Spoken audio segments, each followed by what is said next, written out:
चांद्यापासून बांध्यापर्यंतच्या सामान्य कास्तकार बांधवांसाठी आता आपला मित्र उदय लाड घेऊन आलाय अद्भुत व्हिडिओ पाहण्या सर्वांच्या आवडत्या यूट्यूब चॅनल शेती मित्र करतो आता खूप खूप स्वागत. शेतकरी मित्रांनो, आपण सर्वांनी आता थंबनेल पाहितलं आणि आपण सर्वांनी आता टायटल सुद्धा वाचले. जो चांद्यापासून बांध्यापर्यंतचा सामान्य सोयाबीन उत्पादक कास्तकार बांधव आहे त्यांच्यासाठी सध्याची ही सर्वात महत्त्वाची अपडेट, ज्याच्या अनुसार आता इथून 28 फेब्रुवारी पर्यंत देशांतर्गत बाजारामध्ये असे राहणार आहेत. आता या ठिकाणी सोयाबीनचे बाजारभाव जर आपण सर्वांनी बघितलं तर सध्याची ही सर्वात महत्त्वाची माहिती आणि सध्याची ही सर्वात महत्त्वाची अपडेट की इथून 28 फेब्रुवारी पर्यंत आता देशांतर्गत बाजारामध्ये असे राहणार आहे सोयाबीनचे बाजारभाव. मग जो सामान्य सोयाबीन उत्पादक कास्तकार बांधव आहे तो लगेच विचारायला लागला की इथून 28 फेब्रुवारी पर्यंत आता देशांतर्गत बाजारामध्ये कसे राहू शकतात सोयाबीनचे बाजारभाव. चला तर मग या सर्वात महत्त्वाच्या यक्ष प्रश्नाच्या आजच्या व्हिडिओच्या माध्यमातून जाणून घेऊयात इथं अचूक आणि सविस्तर उत्तर. जर आपल्या सर्वांना सुद्धा या प्रश्नाचं अचूक उत्तर जाणून घ्यायचं असेल तर आपण सर्वांनी हा व्हिडिओ आता सुरुवातीपासून शेवटपर्यंत पाहावा आणि व्हिडिओ आपल्याला पाहत असताना जिथं आवडल्यासारखा वाटेल तिथंच व्हिडिओ लाईक करा. जास्तीत जास्त सामान्य कास्तकार बांधवांपर्यंत हा अत्यंत महत्त्वाचा व्हिडिओ पाठवण्यासाठी जरूर व्हिडिओला शेअर करा आणि आणखीन जर आपण सर्वांनी चॅनलला सबस्क्राईब केलं नसेल तर जरूर चॅनलला सबस्क्राईब करून इथं नोटिफिकेशन बेलला ऑल करून घ्या. याच्यामुळं काय होईल की येणारा प्रत्येक व्हिडिओ हा सातत्यानं आपल्याला या ठिकाणी पाहावयास मिळत राहील. तर बघा मित्रांनो, जो चांद्यापासून बांध्यापर्यंतचा सामान्य सोयाबीन उत्पादक कास्तकार बांधव तो सध्याच्या कंडिशनला विचारायला लागलाय की इथून 28 फेब्रुवारी पर्यंत आता देशांतर्गत बाजारामध्ये कशा पद्धतीनं राहू शकतो सोयाबीनचा बाजारभाव. चला तर मग आपल्या मनात निर्माण झालेल्या सध्याच्या या सर्वात महत्त्वाच्या यक्ष प्रश्नाची जाणून घेऊयात अचूक उत्तर की इथून 28 फेब्रुवारी पर्यंत आता देशांतर्गत बाजारामध्ये कसा राहू शकतो सोयाबीनचा बाजारभाव.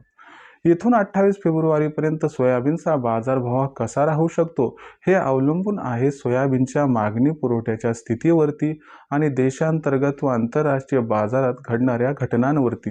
मग इथून 28 फेब्रुवारीपर्यंत कोणकोणत्या घडामोडी घडू शकतात, त्यांचा सोयाबीनच्या दरावर कसा परिणाम होऊ शकतो आणि यामुळे इथून 28 फेब्रुवारीपर्यंत कसा राहू शकतो सोयाबीनचा बाजारभाव, चला समजून घेऊया. बघा मित्रांनो, नुकतीच भारत आणि अमेरिका यांच्यामध्ये ट्रेड डील झाली. त्यानुसार अमेरिकेनं 50% जो या ठिकाणी टॅरिफ होता तो 18%वरती आणलाय. पण एक भीती व्यक्त केल्या जात आहे की अमेरिकेतून GM सोयाबीन भारतात मोठ्या प्रमाणात येऊ शकते. हे कितपत सत्य, हे यथार्थ किती हे बघावं लागेल आपल्याला येणाऱ्या परिस्थितीत. मला वाटत नाही सत्य, पण सध्या तरी याचा परिणाम मानसिकदृष्ट्या इम्पॅक्ट इथं दिसतोय.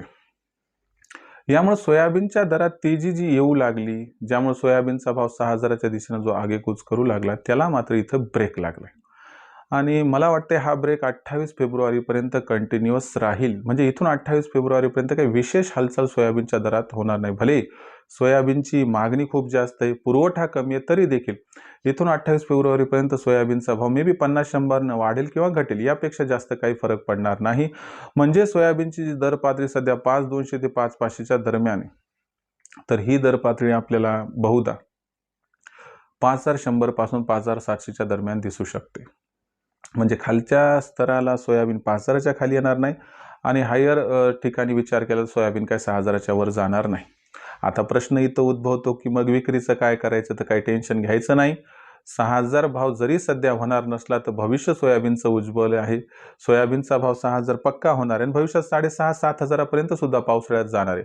पण शेवटी अचानक कोणती बातमी येऊन जर भाव गडगडला तर ते सांगता येऊ शकत नाही. म्हणून तुमच्यापाशी जे सोयाबीन आहे ते एकदाच न विकता जर आपण सर्वांनी त्याचे 4 या ठिकाणी भागात वर्गीकरण करून जर टप्प्याटप्प्यानं सोयाबीन विक्री केली तर मला वाटते आपल्या सर्वांचा अशा पद्धतीनं होईल फायदा. कारण मी म्हटलं 7000 होणार आहे, तुम्ही थांबलात, 6.5 झालं तरी विकलं नाही, 6700 झालं तरी विकलं नाही, अचानक भाव 6700च्या तिथून खाली आला, तो 5000पर्यंत खाली आला, त्याच्याही खाली आला आणि तिथून काय कधी 7000 झालाच नाही, तर तुम्ही म्हणाल उगं 200-300च्या नादी लागलो ना, आहे तो नफा सुद्धा घालून बसलो. मग असं करायला नको, म्हणून तुम्हाला सावध पवित्रा घ्यायला सांगेल की बाबा तुम्ही टप्प्याटप्प्यानं सोयाबीन विक्री करा, तुमचा हमखास फायदा होऊन जाईल. आता मग भविष्यात देशांतर्गत बाजारात सोयाबीनचा भाव हा कसा राहील याबद्दल अधिक वाचूक माहिती जाणून घेण्यासाठी कृपया पाहत रहा आवडतं यूट्यूब चॅनल शेती मित्र. मला वाटते व्हिडिओमधील माहिती आपणास आवडली. व्हिडिओस एकदा लाईक करून घ्या आणि जो सामान्य सोयाबीन उत्पादक कास्तकार बांधव आहे खास करून त्यांच्यापर्यंत हा व्हिडिओ पाठवण्यासाठी व्हिडिओला शेअर करा. आतापर्यंत आपण चॅनलला सबस्क्राईब केलेलं नसेल तर तुम्ही चॅनलला सबस्क्राईब करून नोटिफिकेशन बेलला ऑल करून घ्या. यामुळे येणारा प्रत्येक व्हिडिओ आपल्याला मिळत राहतो इथं सतत. तर शेतकरी मित्रांनो, अशाच एका नवीन व्हिडिओचा मी आपला मित्र उदय लाड हा आपल्या सर्वांना आवडता यूट्यूब चॅनल शेती मित्र मिळत राहील. तोपर्यंत सर्व शेतकरी मित्रांचे व कास्तकार बांधवांचे आजच्या व्हिडिओत आपला मित्र उदय लाड हा मनापासून व्यक्त करतो. खूप खूप आभार.